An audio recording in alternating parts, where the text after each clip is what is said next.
I'm here to talk about community-supported agriculture in a time of pandemic. And I'm Dan Brisebois, and I wear many hats, one of which is I'm part of Turner Soul Cooperative Farm, and another is I'm part of the Farmers Spreadsheet Academy. And I'd love to tell you about both of those hats before I jump into a little bit more about CSA in a time of COVID. So I'm one of the farmers of Turner Soul Cooperative Farm. Here's a lovely crew that you see here. And we're situated outside of Montreal in Canada. This is most of our farm. We have about 17 acres on which we grow about 7 acres of crops. Our farm is run as a worker co-op. Initially, we were 5 members that started this business together about 16 years ago. And since we've grown to 7 members by having a couple of our employees join the team. And we also have another 9 non-members, some of which who may choose to join the co-op over time. So we're 16 or maybe even 17 people now working these fields. And that's me on the far left.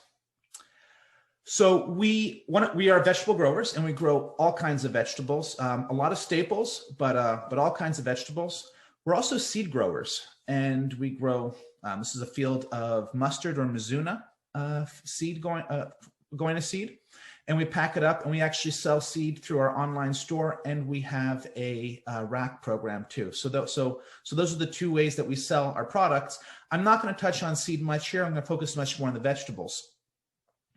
So in addition to this, I also run the Farmers Spreadsheet Academy, and this is I post regular stuff on Instagram through my email a newsletter, and I'm basically trying to improve farmer spreadsheet skills so that they can better manage their farm and better plan their farm so it's more profitable. So I'm going to jump into the good old days, 2019, back when everything was simple. And our CSA looked something like this. So we took out a bunch of bins and vegetables in it, and there was a list. People had choices of what they could take. They went in, they touched the items that they wanted, they put them into their bags or their baskets or their boxes, and they went home. And so we have 500 families who pick up a CSA share with us every week. And 4 pickup days, there's 2 of them off farm. And usually we'd sell out around June 1st. And then in 2020, we sold out by April 10. And that kind of brings us to this year, 2020. Well, I guess last year at this point. And so this is a CSA in a pandemic, and that's what I'm going to talk about. So this is what we used to do. And we quickly realized that, so we have hundreds of people coming through a drop-off in a short window, all tight together, touching all the same stuff. Our business model was not going to survive that. We weren't sure if it could be legal anymore, and also just from a health perspective, we didn't want to make people sick. So we quickly realized we'd have to move to a model a little bit more like this, where items would be in a box, and folks would drive up with their car, and they'd tell us their name, they'd pop their trunk, and we put the items in their trunk, and then close it, and they'd carry off. A little bit less personal, but we realized that this is what was probably going to be easiest for us to plan for in the summer. But that's, this is a very big pivot to be doing in mid-March, when our greenhouse has already started and the season is taking off shortly. So there was a few things that we had to do to get ready to do that. So I'm going to talk about 3 of those pivots. And the first one is related to our crop plan. Now, when we're planning, we start off sketching out all the weeks of our season. So we do 22 weeks of the main CSA season, and then an additional 3 weeks in the fall. And so we go through every week and we plan out what people are going to get.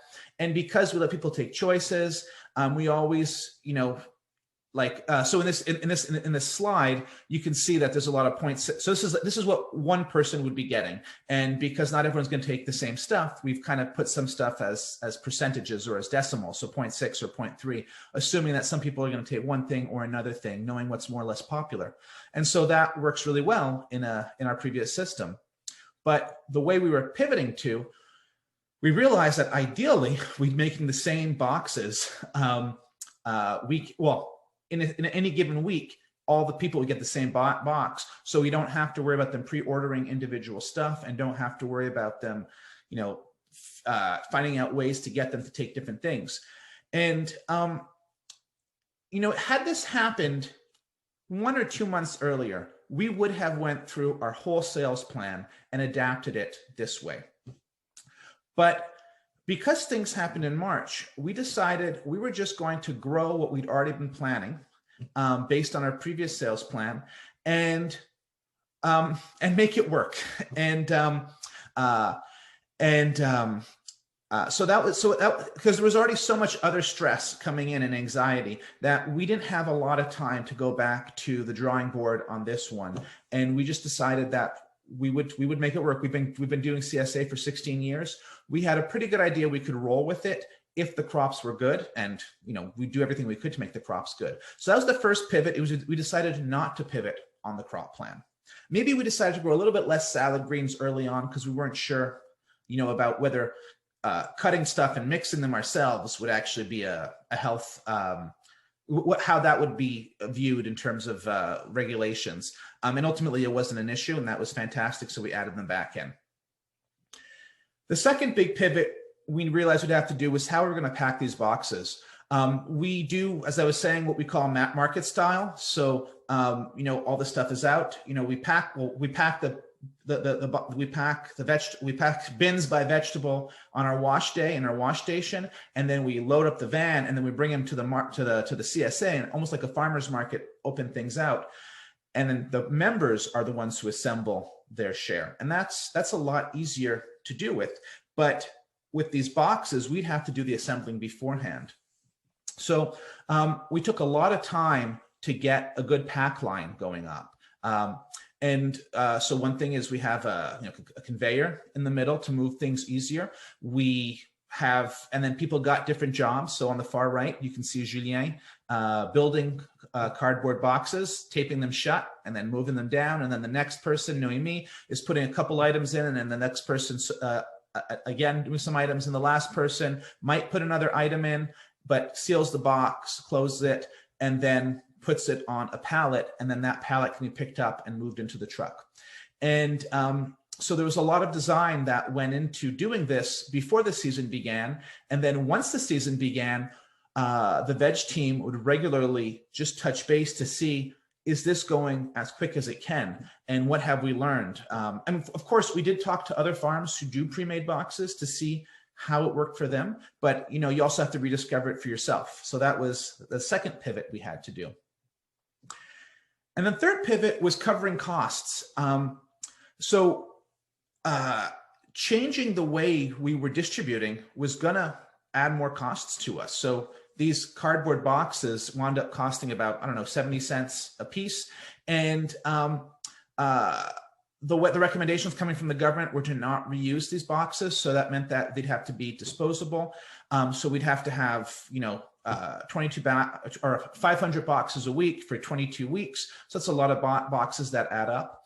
In addition, it was going to take us more time in the afternoon to prepare the boxes that we hadn't accounted for when we hired our crew. So it would be more labor. And then there's also, some maybe it's a smaller amount, but costs related to sanitation and all of that. So these are just some costs that we saw coming, and we decided that we needed to, it would help us to offset them. So we decided to run, I guess, essentially a fundraiser through our CSA. And we created sort of an online store, and where people can order extra stuff anyway. And we created 2 items, one for people who pick up every week and one for pick up every 2 weeks. And we had a suggested contribution of $15 per person who picked up every 2 weeks and $30 per person who picked up every week. And this was really a suggested contribution. We told people, we're going to deliver your vegetables one way or the other, but this is something that would help us, just offset some of those costs. And so in the end of June or so, we ran this fundraiser, and we wound up getting about $10,000 or so, maybe a little bit more than that, which helped account for most of the costs that we had incurred. And people were really responsive. I mean, everybody knows this is not something that we're doing of our own choice. It's responding to something that's out there. And we're very happy to help out in this regards. And some people subsidize, or if some people signed up for multiple of these contributions, even though they only did one basket. And so they'd be covering for multiple other people. So some people pay 5 or 6 times the amount just so that other people wouldn't have to, which was great. And one thing I wonder also is, it took us, the pandemic hit. We were a bit frazzled like everybody else in the world. And it took us a while to get to the point where we could actually organize this, because our priority was really getting the CSA up and running. And but I wondered whether had we started with this fundraiser in April or May, if maybe it would have made twice as much, because people were in a different state of anxiety and uncertainty and wanting to support this more. And I also wonder if at that point, maybe if we had paired with a food security organization, we might have been able to move that surplus onto them, anything that was beyond what we needed to make, because this wasn't supposed to be a profit-making thing. It's just to cover the costs that we were assuming. We would have been able to also help with another organization do that. And but ultimately, that amount of planning took a little bit more than we could handle. So we waited until the end of June, and we still had a very good response. So those are the 3 big pivots that we did on our farm to deal with COVID.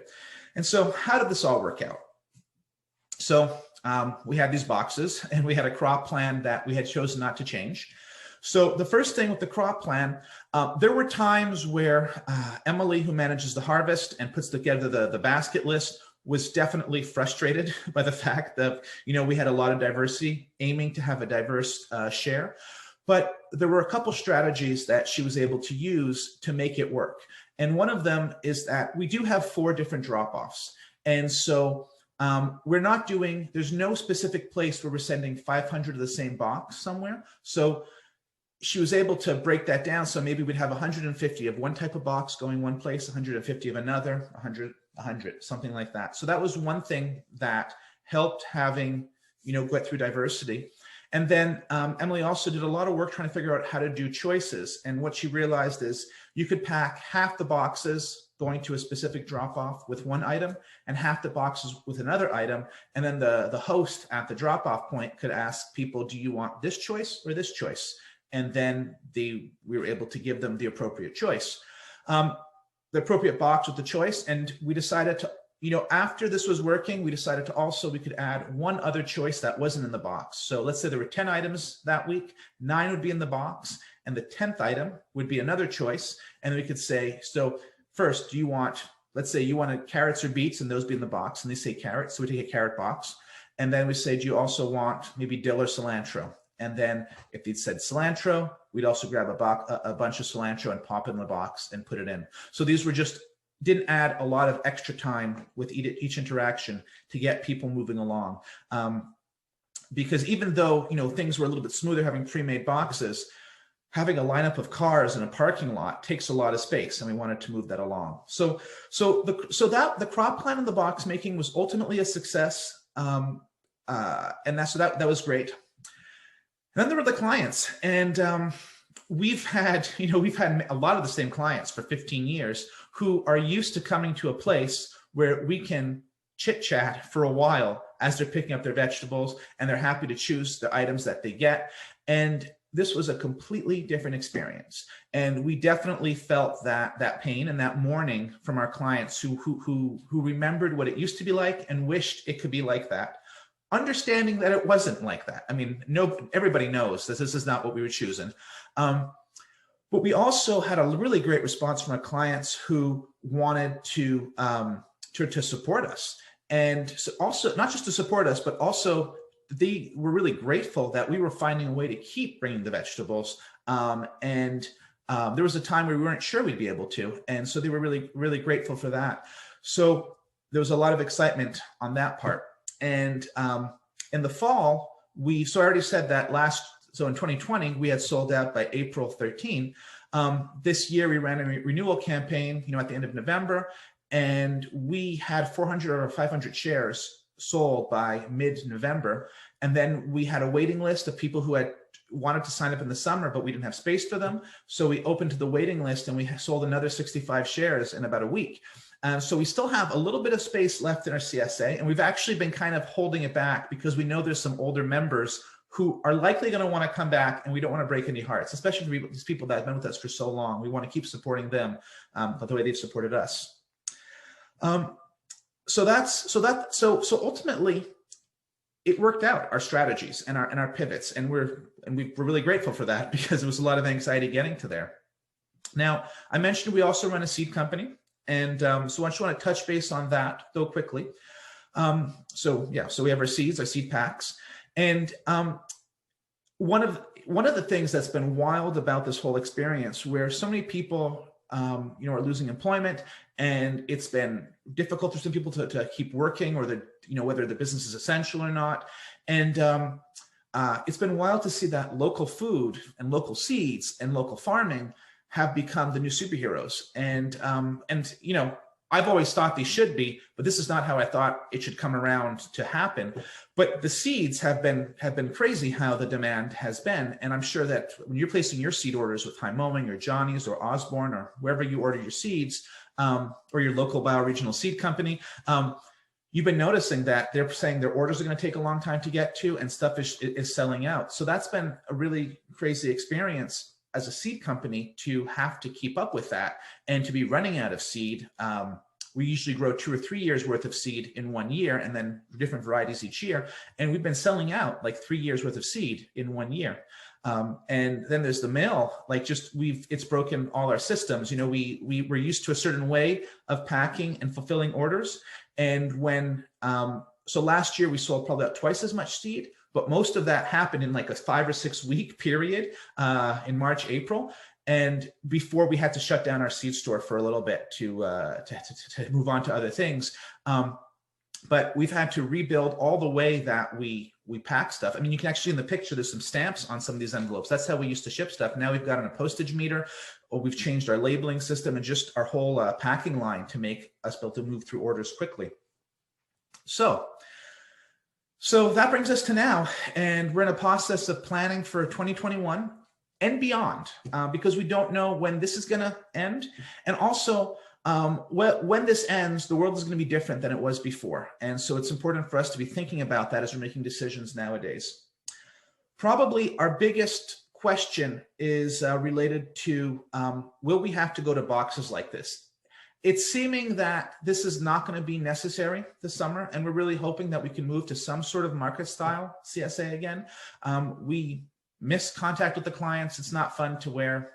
Well, I guess we'll be wearing them face masks probably this summer, but it's not fun to, and one of the reasons we choose to farm this way and sell this way is because of the relationships we're building with our community and the people who eat our food. So it's not pleasant to have that distance mediated by people in a car, and you just deal with their trunks, and maybe you say one word to them. So that's something that we're hoping to be able to move away from this and go back to some market style. It'll also make logistics a little bit easier in terms of not having to pack the boxes. But we do recognize we may have to go with this. So we've raised our CSA price for this year so that we can pay for the boxes if we need to and not have to run another fundraiser for that purpose. And if we don't have to pay for those boxes, we probably would have raised our price anyway. So it's a way that, I think we raise the price for more profit, or we raise the price for more boxes, and hopefully it's not for the boxes. So that's one thing that's changing us. We are crop planning mostly for more of a market style CSA, but having gone through this experience, we have a little bit of a better idea how we would want things to change, how we to plan to accommodate both. The second thing is, and I didn't really talk about this so far, but online store. So we've had an online store for over 10 years with our seed company, and we've also let people buy extra products, extra vegetables, honey, or stuff from local farms through our store to pick up at CSA. And this has been a fantastic way to interact with the public and take money. This year we decided not to take cash for the growing season, and to not have just spontaneous sales. So everything in advance, if people are going to order extra from an online store. And if you haven't started an online store, I would definitely recommend dabbling with one and trying to get one going. And one one thing that's changed is people are much more used to dealing with online e-commerce. And that's something that if you don't kind of get good or try to get into that space, you're losing out on some opportunities. And a third thing, and this is really where I want to kind of wrap up on, is so there's right now, and depending where you are, it may or may not be true, but where we are, and there's been so much demand for food, and we could have done a couple hundred more CSA shares if we wanted to. And I know that there's a number of farms who have had a lot more requests to supply markets, and which is exciting, because at a time where usually we're in a market where it's you're struggling to make a living. It can feel like we're suddenly there's a get rich trick here to be able to just sell to that product. And one thing that I would really caution is being careful how much you try to bite off, because we've intentionally we've done 500 shares for a few years, and this year we're still doing 500 shares. We're not adding any more, because we know this is what we can grow well, and we want to have high quality vegetables. We want to be able to meet our clients' demands satisfactorily, and we don't want to overextend ourselves so that we're not able to provide good product and good diversity. And we also don't want to lose control on weeds. We don't want to burn ourselves out, especially these years where there's that level of anxiety is already higher. So we're really focusing on doing what we know we can do well, rather than chasing the demand. And we're really grateful that demand is there to meet us, but we don't want to be the only people supplying that. So I think it's really important to plan wisely in all that you're doing. So thank you so much for listening to me talk about CSA and our farm and how we've pivoted. And if you want to stay in touch, you can. I have a website, spreadsheet.farm, where the Farmer Spreadsheet Academy lives. This link to Top 10. This is a resource of some of my, what I think is more important in terms of spreadsheet tips. And then also, if you want to follow me, or if you're looking for someone to follow on Instagram, I'm at Spreadsheet Maniac, and I do write about spreadsheets, but also write about seeds and farming and planning and management and all these fun things. So have a fantastic year, and happy farming.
Hey there, good morning. Welcome. I'm Charlotte Smith of 3 Cow Marketing, and I also am the host of the Profitable Mindset podcast for farmers, wherever you listen to podcasts.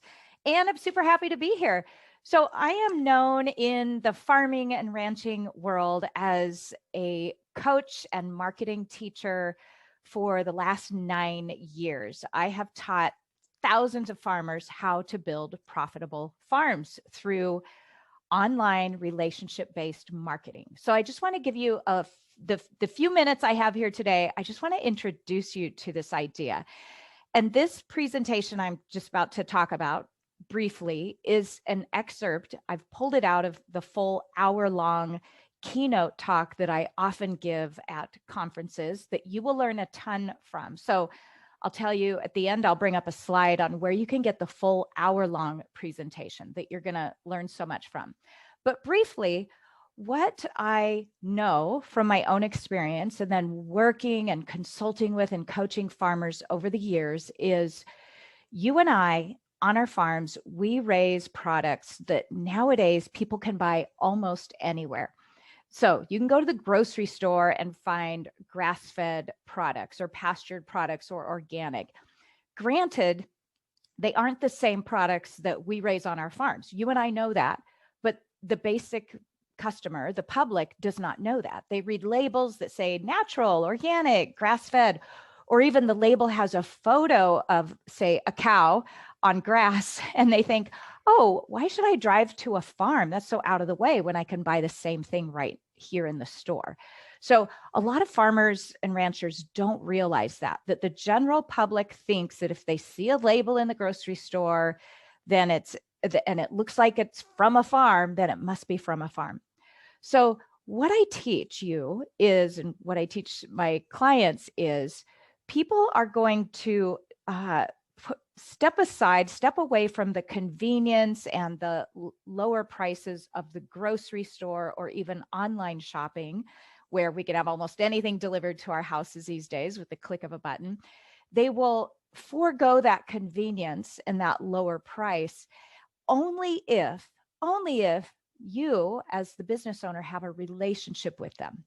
So if you are just advertising like you're a commodity, just like the grocery store, like, hey, our products are grass-fed or pastured or organic or GMO free, or we use sustainable practices or biodynamic, you're commoditizing your product, okay? And you're always going to, when you're a commodity, the lowest price wins. It's a race to the bottom. You're always going to lose that race. However, once you learn modern online marketing methods, which is relationship building, all of a sudden price is no object. People are willing to pay the higher prices that you and I have got to charge on our farms because we just don't have the economy of scale that larger corporations do. So therefore, you've got to learn how to build a relationship with people.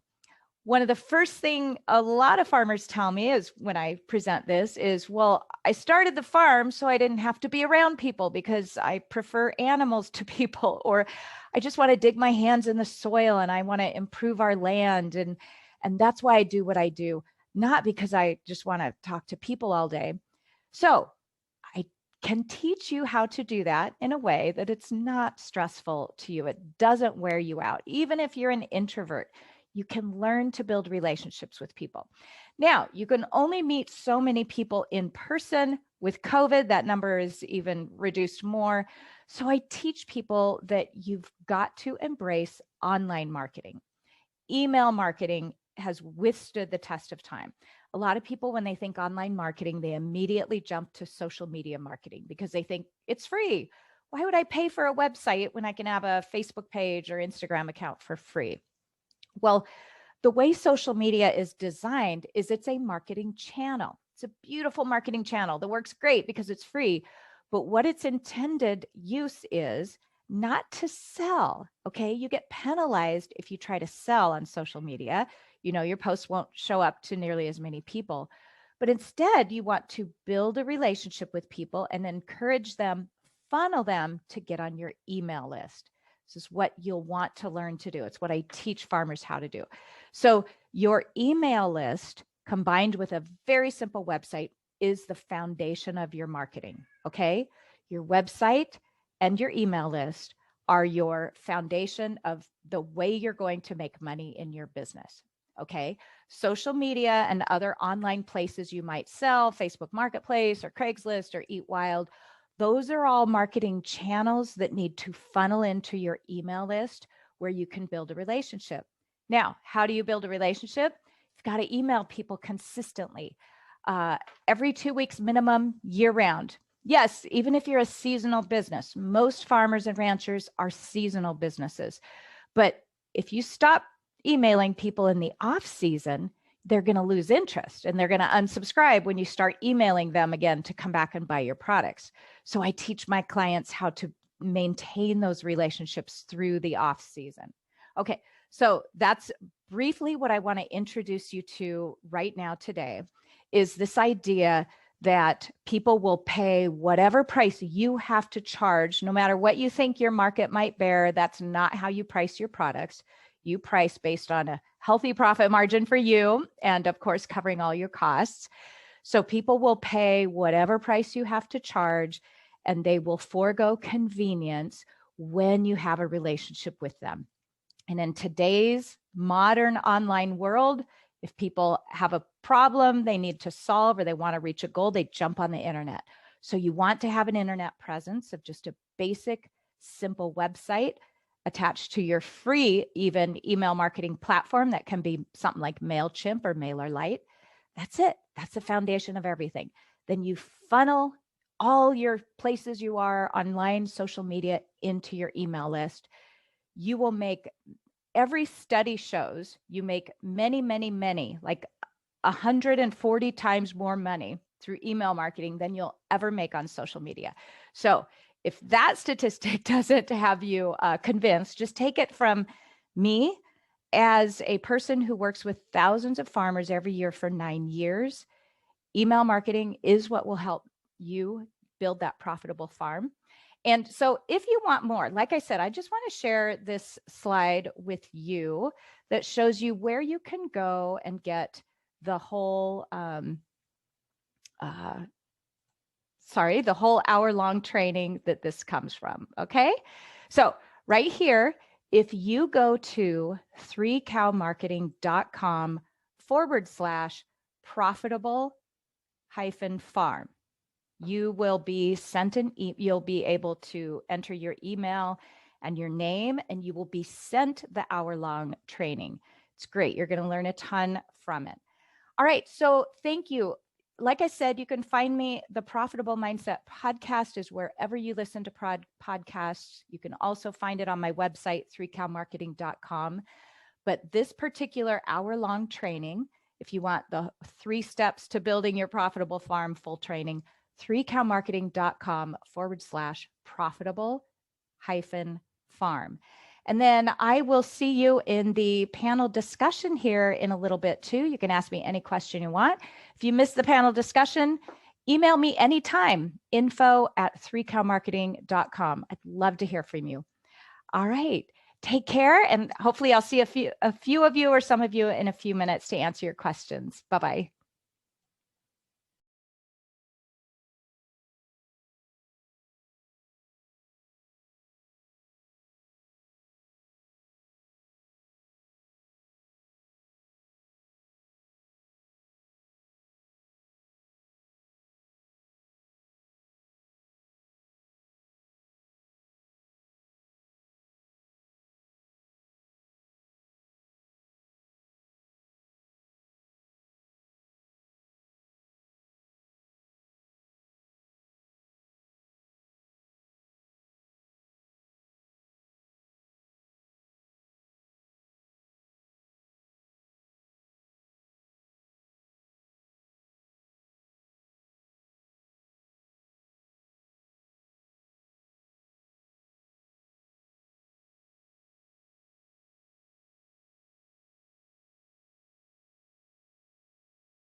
Hi everyone, my name is Chloe Deagle, and my husband Alex and I own and operate Robinette Farms in Martell, Nebraska. We started Robinette in 2010 as a CSA farm, growing a diverse array of vegetables and raising animals, selling directly to our members as well as at one farmer's market, and doing a small amount of wholesale to restaurants in Lincoln. What I like to call the standard small-scale vegetable farm startup model. After about 4 seasons of farming and 3 small children under the age of 4, we were already at the point with our business of beginning to question how we could do all of this sustainably and have the quality of life we were looking for. As many of you know, in our community, in early January of 2014, my husband was rear-ended in our car while he was stopped at a light by a distracted driver. So for the next 3 years, we pretty much kept the farm at kind of a base operational level while Alex continued therapy for his spinal cord injury. While our little ones grew up a little bit and made their way into school. And kind of at that 2 or 3 years later, we were able to kind of reassess what we wanted Robinette Farms to be.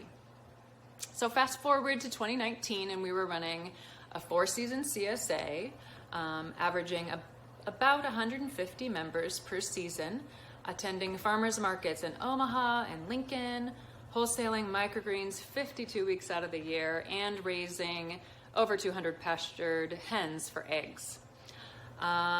Late in the growing season of 2019, we had several key employees leave the farm for various reasons, and we saw this as another opportunity to again ask ourselves if we were doing what we wanted and to do another reflection on our quality of life.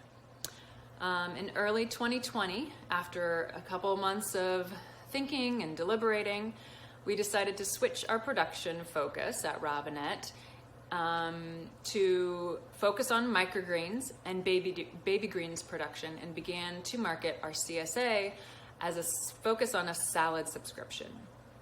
We sold our laying hens, we refined our production to narrowed it down to less than 10 crops when we were probably growing more like 40 or 50 before. And we decided to no longer attend farmers markets so we could focus on our subscription program and focus on having weekends available with our girls. We spent a few months doing this and making the shift in the production, and then the COVID pandemic hit. Right when COVID shut things down in March, we were finishing out our winter subscription session, and that also gave us a moment to reset with all of the rapid changes that were happening in the world then. We feel fortunate that we had been utilizing the CSA software platform called Harvey for a few years already, and we were already set up to sell online and had kind of our core group of customers already trained how to do that. With the farmers markets delaying their openings to an undecided date, or perhaps not even going to open at all, I began to reach out to farmer friends to let them know that I would be happy to list any products they needed to sell through our online presence, thinking that, hey, we had a good customer base and we'd be able to help out our farmer friends so they could continue to sell products and not get stuck with something in a cooler or be losing money on things.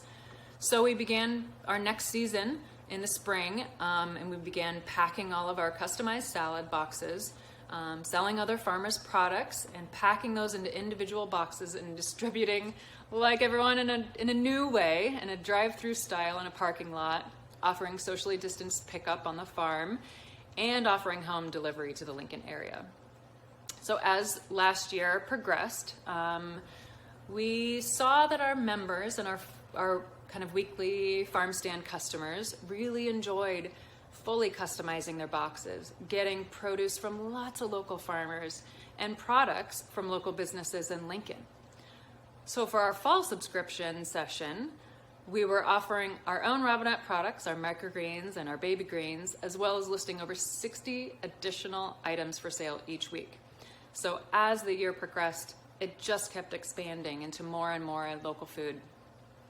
So this year in 2021, we're continuing to focus Robinette Farms production on baby salad greens and our microgreens, and we're expanding our local box subscription to include more grocery items to provide a platform where our customers can find as many local products in one convenient location online, just on their phone, on their computer, where people are all the time.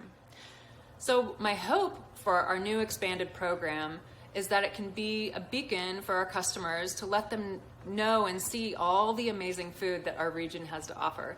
And I'm really excited to share the stories of all the amazing farmers and artisans that are right here in our backyard that are now partnering with us. So my marketing takeaways: 2020 was a crazy year. It seems like, in general, the online shopping trends we saw are not likely to go away. I know I shopped a lot more online. So if growers haven't already pivoted to some kind of online sales, or at least a modern, updated website and a way to communicate directly with your customers effectively, now is the time to do so. Your customers want a direct connection to you and your farm, and you have to make the effort to connect with them to keep them around. So my final thought for you is that farming is a challenging profession.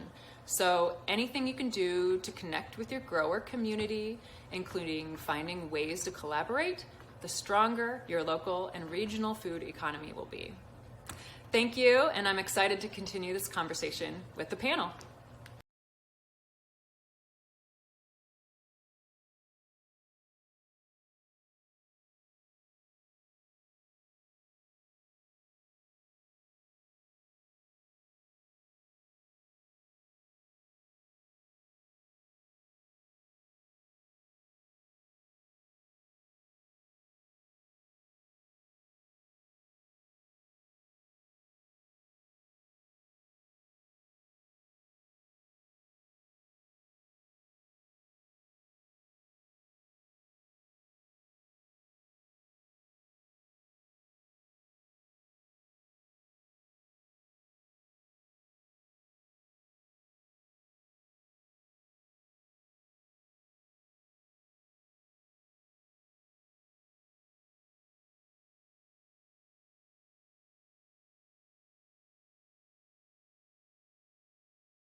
Hi there, I'm Lainey Johnson with Bright Hope Family Farm here in Firth, Nebraska. My husband and I farm approximately an acre of produce and cut flowers using sustainable no-till farming methods, hoop houses, and other small-scale farming practices. So as a farmer, we know in a normal year how much we have to pivot with weather, pests, crop failures, customer needs, and so on. And with all the uncertainty of COVID, it caused us to have an even more keen skill in pivoting. Our farm did have a good year overall, but it was not without some ups and downs like many of you. However, I am very thankful for those challenges because there's absolutely no better way to learn. So today I'm going to talk about two main topics in regards to marketing during a pandemic. First, I'm going to talk about how we connected with our customers online. And also, I will be talking about methods we use to get our products to our customers safely. So first off, how did we connect with our customers virtually in a way that they still felt a bond to our farm and their farmer? So first, we reassured them that the local food supply chain is much different than the corporate food supply chain. We let them know that they can rely on us and get our products safely. Basically, most of our products go from the field to the customer.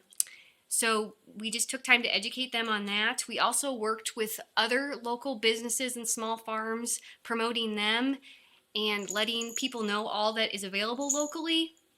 And in return, most of the time when we were promoting another business, they were also promoting our farm. So there was lots of crossover marketing and customer bases.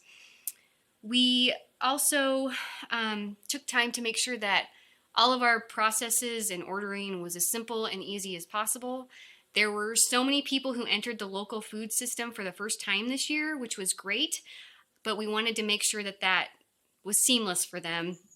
And we also wanted to foster a relationship with those new customers so that they would continue to be our customer post-pandemic. And I'll go into more details about how we did that as we go through this talk. We also worked really hard to have a positive attitude and a thankful mindset as much as we could. So we did our best to be a light for our customers. How we did that, for example, would be when I was going to the farmer's market. It's about a 30-minute drive from the farm to the market. So I had 30 minutes to relax and just reset for a minute. And I would listen to music, drink my coffee, pray, whatever I needed to do to get in the correct mindset to be able to be that light for our customers. So whatever that looks like for you, just take a few moments to get in a thankful mindset so you can be a light for your customers as well. We also identified customers that were promoting our business and our products. We made sure that they were thanked and appreciated and well taken care of, however that looks for you. A lot of times we would add some extra products into their pickup orders or just make sure that they realize how much we appreciate them promoting us. We also did some other things. Like one day I came home from deliveries and Andy had put out a big sign that said free sunflowers. We had some extra sunflowers that were ready to go, but they were not going to make it to market. We didn't want to waste them, so why not give them away for free and just give people a little smile, and just let our community know we're there for them and just want to help them to have a good day. So we were able to connect with people that way. We did little things, like I would add handwritten notes into pickup orders, and we also sent out holiday cards, and it was just another layer of connecting. Most of the time people are customers to small businesses and local farms because they're able to talk with their farmer or the local business owner. And with COVID, that was very difficult to do. So that was just a way to let them know, hey, we're here and we're here for you.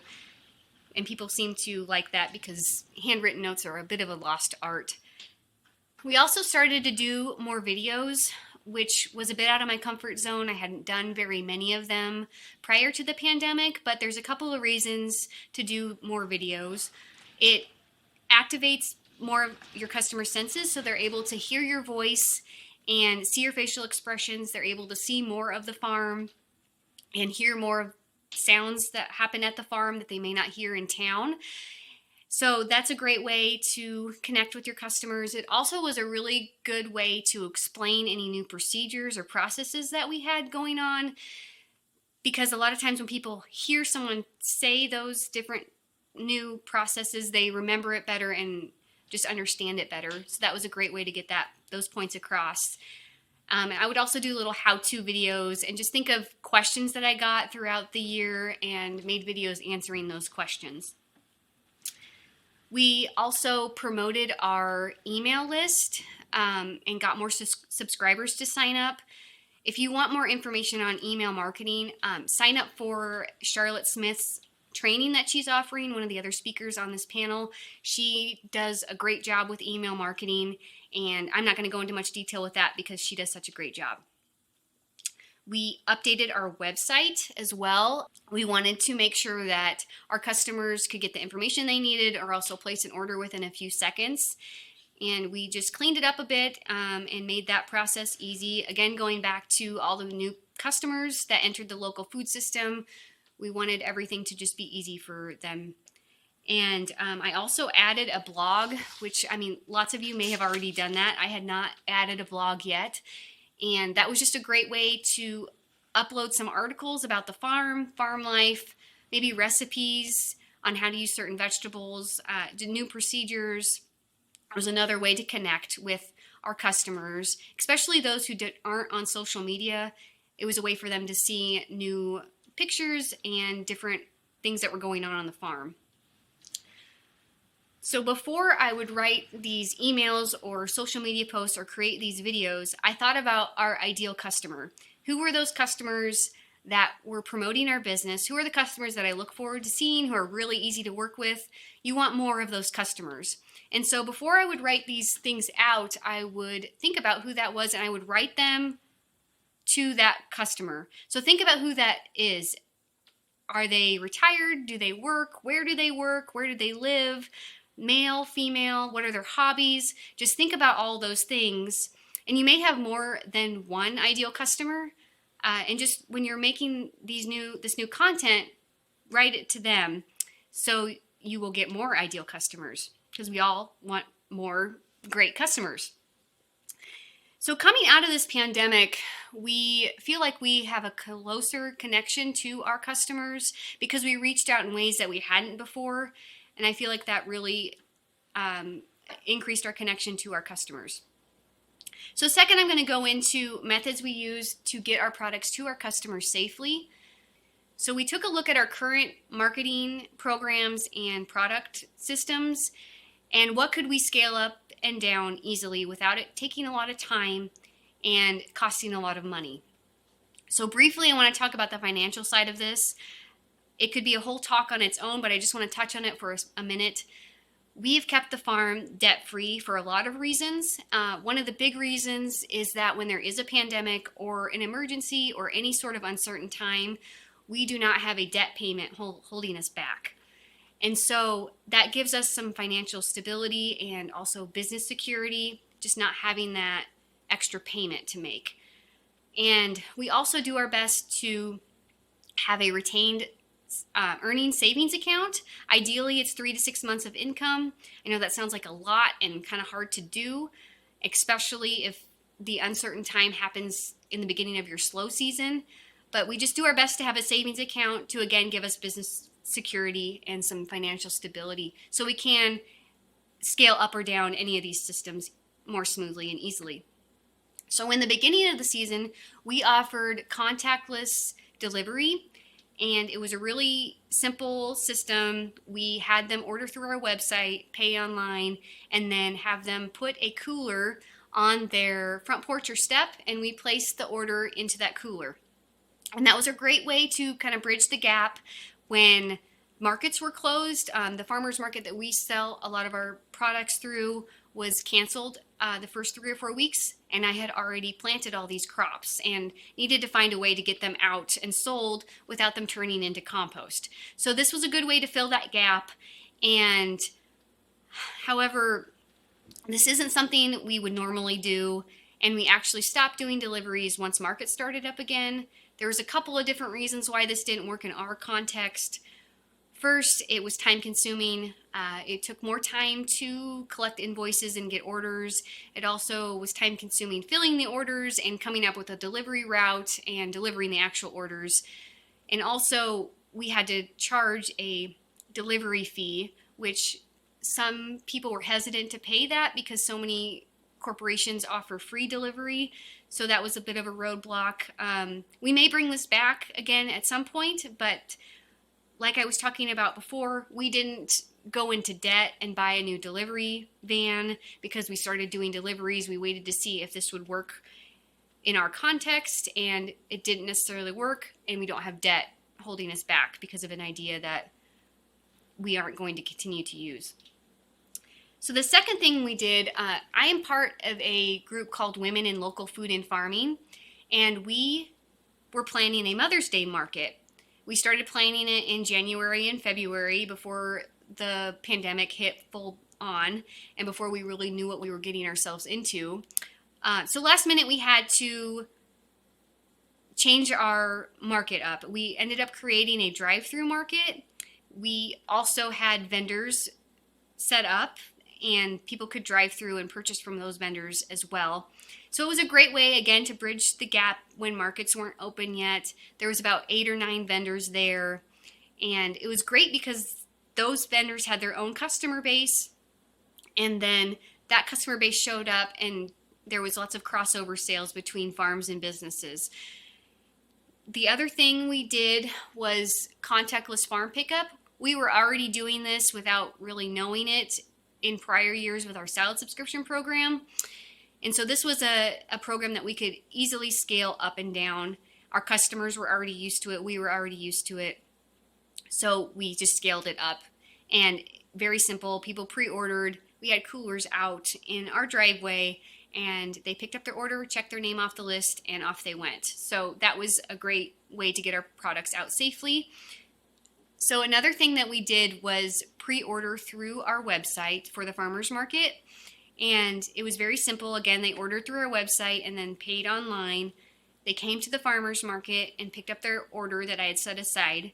And it just gave people some peace of mind, especially those who did not want to be in large crowds for a very long period of time.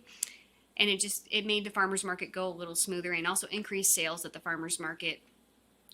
So to summarize and simplify, we basically made sure that our customers still felt connected to the farm online, and we also sharpened our customer service skills and made sure that they felt that they could rely on the farm and knew that they could rely on our products. You can take this however works in your context and make it work for your farm. I'll be available for the Q&A on Zoom in a few minutes, so feel free to ask any questions at that time. If you miss the Zoom meeting, that's okay. Here's my contact information. You can contact me, reach out with any questions. I'm happy to help in that way. So thank you so much for listening, and I wish you all a happy and successful and hopefully more normal season this year. Thanks again. Take care.